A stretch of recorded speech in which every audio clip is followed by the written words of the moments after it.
আমার ভাইয়েরা, হযরতে বেলাল ইবনে হযরত বেলাল রাদিয়াল্লাহু তাআলা আনহু উমাইয়া বিন খালফের গোলাম ছিলেন। উমাইয়ার গোলাম বেলাল যখন ইসলাম কবুল করেছেন, তিনি কিন্তু হাবশা থেকে এসেছেন। তার বাড়ি ছিল দক্ষিণ আফ্রিকায় হাবশাতে। হাবশা থেকে আগত বেলাল এখানে থাকবেন কিভাবে? এজন্য তিনি একজনের কৃতদাস গোলাম হয়ে তিনি থাকতেছেন। তার মালিক বনি উমাইয়া যখন শুনতে পেল গোলাম বেলাল ইসলাম গ্রহণ করেছে, মুহাম্মদকে ছাড়া কিছু বোঝে না, আল্লাহর ইবাদত ছাড়া তার মাথায় আর কিছু নাই, সে সর্বপ্রথম হযরত বেলালের গলার মধ্যে রশিটা চাইল। গলায় রশি, গলায় রশি কোথায়? গলায়। লোকেরা, এই যুগীয় লোকেরা আলেম ওলামাদের কোমরের মধ্যে রশি লাগায়। আশ্চর্য হই না, কারণ এটা আমাদের ঐতিহ্য, এটা আমাদের ইতিহাস। আমাদেরকে ইসলামের দাওয়াতের অপরাধে আমাদের গলায়, আমাদের কোমরে রশি লাগানো হয়েছিল। আমার ভাইয়েরা, গলার মধ্যে রশি লাগিয়ে হযরত বেলালকে যুবকদের কাছে ছেড়ে দিত উমাইয়া। যুবকেরা টেনে টেনে হযরত বেলালকে নিয়ে যেত। ভর দুপুরে সৌদি আরবের মরুভূমির উত্তপ্ত বালুকণা, যেখানে এমন প্রচন্ড গরম, স্বাভাবিক রোদের মধ্যে যদি আপনি হাত বের করে দেন, রোদের উত্তাপে হাতের মধ্যে ফোসকা ফুটে যাবে। এই রকমের উত্তপ্ত গরম পড়ে, রোদ পড়ে, সেই বালুকণাগুলো এক একটা বালুকণা এক একটা আগুনের কয়লা হয়ে আছে। সেই আগুনের কয়লার মধ্যে নিয়ে হযরত বেলালকে হাত বেঁধে পাও বেঁধে বসিয়ে রাখত। ভর দুপুরে হযরত বেলালকে নিয়ে ছোট ছোট বাচ্চারা দূর থেকে ছোট ছোট পাথর মারত আর বলতো, ডেকে ডেকে বলতো, উতরুক মুহাম্মদ ইকফির বিল্লাহ, মুহাম্মদকে ছাড়ো, আল্লাহকে অস্বীকার করো। হযরত বেলাল ডাক দিয়ে বলতেন, লা নাতুরুকু আবাদা, আমি জান যেতে পারে, মুহাম্মদকে আমি ছাড়তে পারবো না। সুবহানাল্লাহ। আমার ভাইয়েরা, এবার কয়েকদিন এভাবে করার পরে যখন দেখলো বেলালকে তার অবস্থান থেকে ফেরানো যায় না, এবার সিদ্ধান্ত করলো, না, আজকে ভর দুপুরে তীব্র রোদের মধ্যে বেলালকে শুইয়ে দাও। আমার ভাইয়েরা, প্রচন্ড গরমে পাথরগুলো, বালুকণাগুলো যখন আগুনের কয়লার মতো হয়ে আছে, সেই আগুনের কয়লার মতো গায়ের এর মধ্যে হযরত বেলালকে গায়ের সমস্ত কাপড় খুলে খালি গায়ে যখন শুইয়ে দিত, মনে হতো যেন উত্তপ্ত কড়াইয়ের মধ্যে জীবন্ত মানুষটাকে দিয়ে দিয়েছে।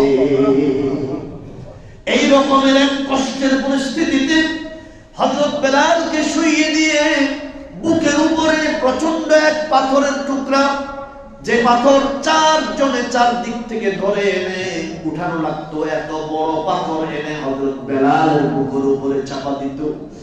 আর উমাইয়া হযরত বেলালের ঘাড়ের উপরে, মাথার উপরে পা রেখে চাপ দিয়ে ডাক দিয়ে বলতো, বেলাল উতরুক মুহাম্মদ, মুহাম্মদকে ছাড়ো, উকফুর বিল্লাহ, আল্লাহকে ত্যাগ করো। হযরত বেলাল শুধু একটা শব্দ জবাব দিতেন, আহাদুন আহাদ, আহাদুন আহাদ, আহাদুন আহাদ। আমার ভাইয়েরা, হযরত বেলাল বলতেন, আমি মুহাম্মদকে ছাড়তে পারবো না, শুধুমাত্র এক আল্লাহর উপরে অটল থাকবো, আল্লাহ ছাড়া আমাকে রক্ষাকারী কেউ নাই। কিতাবের মধ্যে আছে, হযরত বেলালকে যখন লোকেরা এরকম করে শুইয়ে দিত, আল্লাহ রাব্বুল আলামিন হযরত জিবরাইলকে দিয়ে বেলালের মাথার উপরে আসমান থেকে ছায়া দান করতেন। সুবহানাল্লাহ।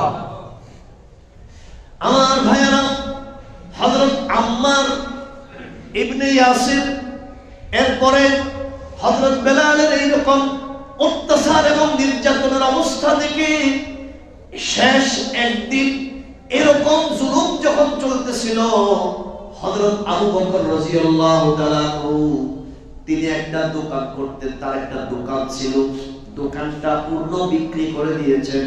ওই বিক্রি লব্ধ টাকা নিয়ে আল্লাহর নবীর কাছে আসতেছিলেন টাকাগুলো নবীকে দেওয়ার জন্য। কিন্তু পথিমধ্যে দেখতে পেলেন বেলালের উপরে এমন অত্যাচার চলতেছে। তখন তিনি উমাইয়াকে ডাক দিলেন, বললেন, তোমার এই গোলামকে আজাদ করতে তুমি কি চাও? সে বলল, 500 রৌপ্য, 500 রৌপ্য দান করতে হবে। সাধারণ একজন গোলামের তখন মূল্য ছিল মাত্র 5 বা 10 রূপা, সেখানে সে 500 রূপা দাবি করলো। হযরত আবু বকর বললেন, নাও, আমার কাছে 1000 রৌপ্য আছে, আমি সেখান থেকে 500 রূপা তোমাকে দিলাম, বেলালকে ছেড়ে দাও। হযরত আবু বকর তার নিজের টাকা খরচ করে হযরত বেলালকে সেখান থেকে আজাদ করে নিয়ে আসলেন। আমার ভাইয়েরা, সাহাবী আম্মার ইবনে ইয়াসির রাদিয়াল্লাহু আনহু, নিজের নাম হলো আম্মার, তার বাবার নাম ইয়াসির, তার মায়ের নাম সুমাইয়া।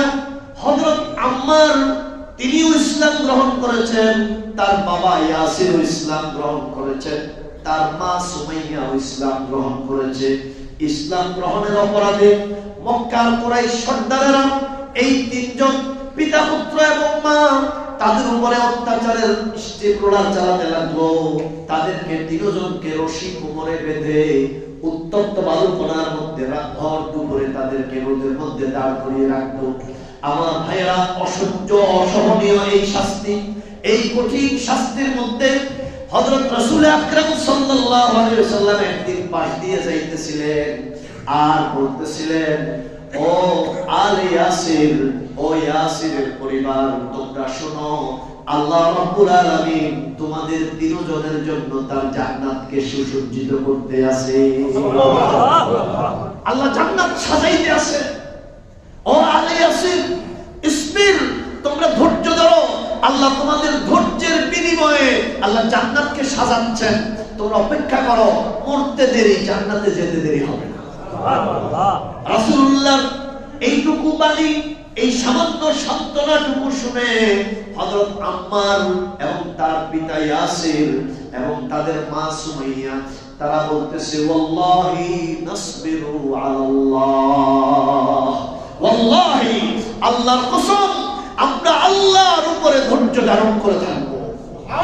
আমার ভাইয়েরা, ধৈর্যের এই চরম পরীক্ষায়, ধৈর্যের এই চরম পরীক্ষায় পুরো পরিবার উত্তীর্ণ হয়েছে। ওই সময়ের প্রাথমিক অত্যাচারে হযরত ইয়াসির বাবা তিনি মারা গেছেন, তিনি শহীদ হয়ে গেছেন। এরপরে সন্তানের সামনে, আম্মারের সামনে তার মা সুমাইয়াকে বলা হলো, ইসলাম ছাড়ো, নতুবা তোমার উপরে এখন অত্যাচারের স্টিপ্রোলার চালানো হবে। তারা কল্পনাও করতে পারে না কি অত্যাচার করবে। সুমাইয়া বলল, লা নাতরুকু আবাদা, আমি আল্লাহকে কখনো ছাড়তে পারবো না, আল্লাহকে বাদ দিয়ে আমি কাউকে রব হিসেবে মানতে পারবো না। সাথে সাথে সুমাইয়ার উল্টা করে 2 হাত বাঁধা হলো, 2 পায়ের সাথে 2টা উট বেঁধে দেওয়া হলো। এরপরে 2 জন লোককে ডাক দিয়ে বলা হলো, 2টা উটকে 2 দিকে টান দিতে বলো, নিয়ে যাও। এই জীবন্ত মানুষটাকে সবার চোখের সামনে হযরতে সুমাইয়াকে তার সামনে 2টা উট 2 দিকে টান দিল, আর জীবন্ত মানুষটা মুহূর্তের মধ্যেই দ্বিখণ্ডিত হয়ে যায়। আমার ভাইয়েরা, ইসলামের জন্য একজন নারী, ইসলামের জন্য একজন সামান্য বৃদ্ধা নারী, কৃতদাস গোলাম নারী পর্যন্ত যে ত্যাগ স্বীকার করেছে, সেই রকমের ত্যাগ স্বীকারের মানসিকতা আমাদের মধ্যে থাকতে হবে। আল্লাহ আমাদের সবাইকে তৌফিক দান করেন, আমিন। আল্লাহ শুধুমাত্র এই আরামের কার্পেটে বসে, দামি এসি আর আরামের ফ্যানের নিচে বসে বসে আল্লাহ আল্লাহ করব, তাসবিহ তাহলিল করব, ইবাদত বন্দেগি করব, এর নাম ইসলাম নয়। প্রয়োজনে ইসলামের জন্য যে কোনো প্রকার ত্যাগ স্বীকার করতে হবে, ওই ত্যাগের মানসিকতার নাম হইল ইসলাম। আমার ভাইরা,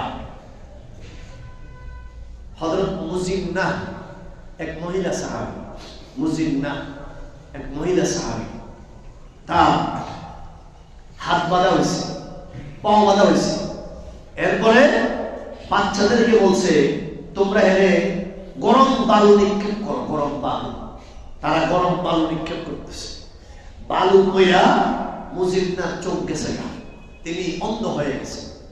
তারা আওয়াজ করে বলতেছে, বলা বলে করতেছে যে ও মুজিবনা, তুমি তো লাত মানাতের অভিশাপে পড়ছো।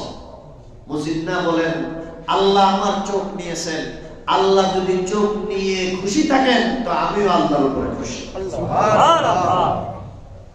লোকেরা মুজিবনাকে অবস্থার উপর রেখে দিল। পরের দিন সকালবেলায় আর রাহিকুল মাকতুমের মধ্যে মুবারকপুরি লেখেন, পরের দিন সকালবেলা আল্লাহ রাব্বুল আলামিন মুজিবনার দৃষ্টি শক্তি ফিরিয়ে দেয়। আয়েশা তো দেখে তারা অবাক, কি ব্যাপার মুজিবনা, তুমি দেখি এখন দেখতে পাও?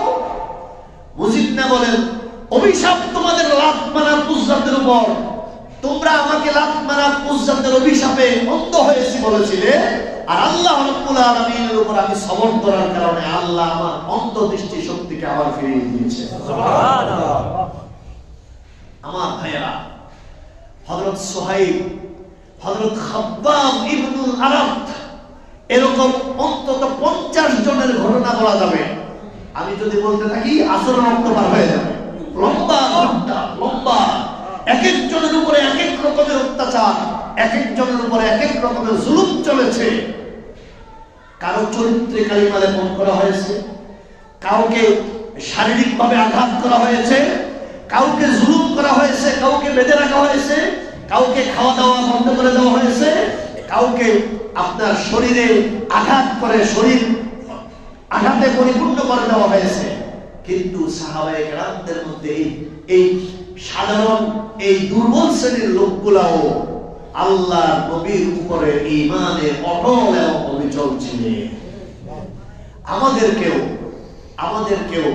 এই ঘটনা থেকে, আমি আবার বলছি, এই সমস্ত ঘটনাবলী থেকে আমরা শিখতে পাই দ্বীনের পথে, ইসলামের পথে আমাদেরকেও ত্যাগের মানসিকতা নিয়ে থাকতে হবে। শুধু ভোগের মানসিকতা নয়, আমাদেরকেও প্রয়োজনে ত্যাগের মানসিকতা নিয়ে থাকতে হবে। আল্লাহ আমাদের সবাইকে সবরের সাথে বাকি জিন্দেগি কাটানোর তৌফিক দিন। আমিন। আল্লাহ আমাদেরকে নবীজির মক্কি জিন্দেগি থেকে এবং সাহাবায়ে কেরাম যে মক্কার জিন্দেগিতে ইসলামের কারণে, ঈমান আনয়নের কারণে যে সকল কুরবানি এবং কষ্টের সম্মুখীন হয়েছিলেন, এই সকল কষ্ট থেকে শিক্ষা হাসিল করে ঈমানের উপরে, ইসলামের উপরে অটল অবিচল থাকার তৌফিক দান করুন। আমিন। দুনিয়ার যত লাভ, লোভ, দুনিয়ার যত আকর্ষণ, দুনিয়ার যত মোহ আমাদেরকে দেওয়া হোক, ইসলাম ছাড়ব না, ইসলাম ছাড়ব না। কারণ আমার চরম ও পরম ঠিকানা একমাত্র ইসলাম।